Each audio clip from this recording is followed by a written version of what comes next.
হয়, মই উপস্থিত আছোঁ ছয়গাঁৱৰ চাটাবাৰীত আৰু প্ৰথমতে মোৰ কেমেৰা সহযোগী মনোজ মহন্তই দেখুৱাব আচলতে স্পেচিয়েল ইনভেষ্টিগেশ্যন টীম চমুকৈ SITয়ে যিহেতুকে জুবিন গাৰ্গৰ যি মেনেজাৰ সিদ্ধাৰ্থ শৰ্মাৰ যি পানীৰ উদ্যোগ মহাবীৰ একুৱা নামৰ যিটো পানীৰ উদ্যোগ আছিলে যোৱাকালি আচলতে SITয়ে সিল কৰিছিলে আৰু কেমেৰা সহযোগী মনোজ মহন্তই দেখুৱাইছিলে আচলতে জুবিন গাৰ্গৰ যি মেনেজাৰ আছিলে সিদ্ধাৰ্থ শৰ্মাৰ যোৱাকালি প্ৰায় 10 বজাৰ পৰা নিশালৈকে প্ৰায় 8 ঘণ্টা ধৰি SITয়ে ইয়াত অভিযান চলাইছিলে আৰু অভিযানৰ অন্তত অৱশেষত এনেধৰণে আচলতে মূল প্ৰৱেশদ্বাৰত তেওঁলোকে সিল কৰিছিলে আৰু এক প্ৰকাৰ ৰেড কৰিছিল বুলি আমি ক'ব লাগিব আচলতে এই অঞ্চলৰ স্থানীয় যিসকল ছয়গাঁও বা বকো অঞ্চলৰ কেইবাগৰাকীও ইয়াৰ স্থানীয় ব্যক্তি আছে মই তেওঁলোকৰ পৰা জানিবলৈ চেষ্টা কৰিম আচলতে হয় দাদা আপুনি অকণমান ওচৰতে আহিলে মোৰ নিশ্চয় সুবিধা হ'ব মই আপোনাৰ পৰা জানিম আচলতে জুবিন গাৰ্গৰ যি মেনেজাৰ আছিলে সিদ্ধাৰ্থ শৰ্মা তেখেতৰে বিশাল অট্টালিকা বা ইয়াতে যিহেতুকে তেওঁৰ পানীৰ উদ্যোগ আছে গতিকে যেতিয়া তেওঁ ছিংগাপুৰলৈ গৈছিলে জুবিন গাৰ্গৰ লগত যেতিয়া ছিংগাপুৰলৈ গৈছিলে তাৰ পূৰ্বে কিন্তু ইয়াতে আহিছিলে সিদ্ধাৰ্থ শৰ্মা এই সমগ্ৰ ঘটনাটোৰ বাবে আপুনি কি ক'ব এতিয়া চাওক জুবিন দা কোন আছিল কি আছিল কোনো আমাক ক'ব নালাগে যে জুবিন দা আমাৰ হিয়াৰ আমঠু আছিল সকলোৰে অন্তৰত জুবিন দা আছে এতিয়া চাওক এই যিটো জুবিন দাৰ মেনেজাৰ সিদ্ধাৰ্থ শৰ্মা তেখেতৰে এই পানীৰ কোম্পানীটো হয় আৰু যেতিয়া ছিংগাপুৰ গৈছিলে তাৰ কেইদিনমান আগতে ইয়াত আহি ইয়াৰ কাম কাজ চাই গৈছে তো আমি এনেকুৱা এজন ব্যক্তিৰ আমাৰ এই অঞ্চলত আমি কোম্পানী থকাটো নিবিচাৰোঁ যাৰ জুবিন দাৰ মৃত্যুৰ লগত তেখেত জড়িত আছে তো উচিত তদন্ত হওক আৰু এই যি কোম্পানী আছে আপোনাৰ দুজনৰ আছে এজন বেলেগ আছে তেখেতক আমি ক'বলৈ নাযাওঁ একো তো যিখিনি সিদ্ধাৰ্থৰ শ্বেয়াৰ আছে সেইখিনি এজ পাৰ যিহেতুকে আমি যিমান জানো বা ৰাইজে এতিয়া অনুভৱ কৰিছে জুবিন দা যেতিয়া শুনিছিলোঁ এখন সিদ্ধাৰ্থ যেতিয়া জুবিন দাৰ ওচৰলৈ আহিছিলে শুনামতে আমি ফেচবুক বা নিউজত পোৱা মতে এখন স্কুটাৰ লৈ আহিছিলে তো সেই ব্যক্তিজনে ইমান টকা ক'ৰ পৰা কৰিলে তো জুবিন দাক লুটি পুটি খায়ে ইমান টকা কৰিছে সেয়েহে এই যি টকা আল্টিমেটলি ক'ব গ'লে এইখিনি জুবিন দাৰে টকা কিন্তু তেখেতে লুটি পুটি খাই এই কামটো কৰিছে সেয়েহে আমি বিচাৰোঁ যে উচিত তদন্ত হওক আৰু যিখিনি সিদ্ধাৰ্থৰ শ্বেয়াৰ আছিলে সেইখিনি গৰিমা বা হওক বা জুবিন দাৰ পৰিয়ালক অৰ্পণ কৰক আৰু জুবিন দাৰ উচিত ন্যায় কৰক আৰু ইয়াৰ লগতে সিদ্ধাৰ্থৰ যিমান যি প্ৰপাৰ্টি আছে বা কিবা আছে গোটেইখিনি SITয়ে অতি সোনকালে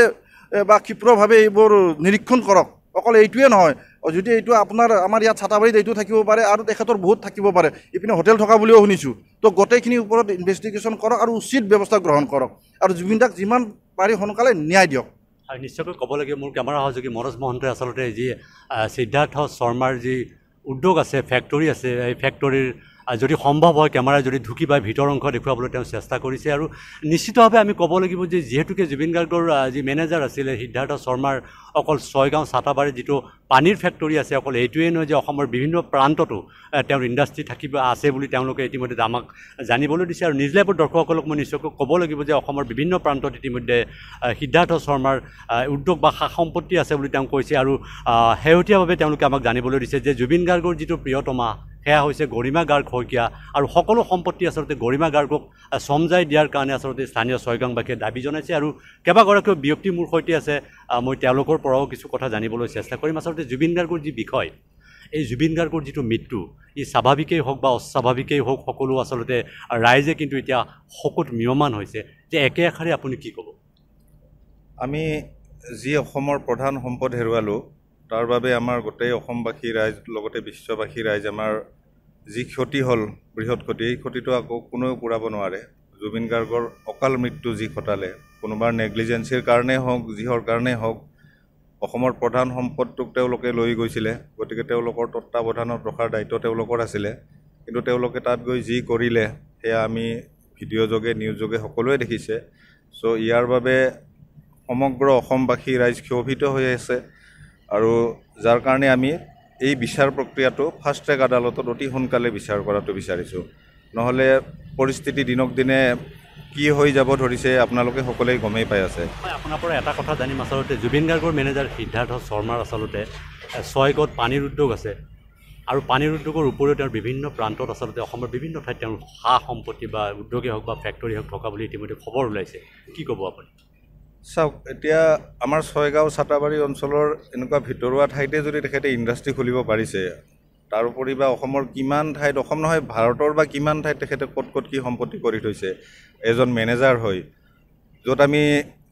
শুনিবলৈ পাই অতি দুখিত হৈছিলোঁ যে জুবিন গাৰ্গৰ আমাৰ জুবিন দাৰ একাউণ্টত মাত্ৰ 10,000 টকা আছিলে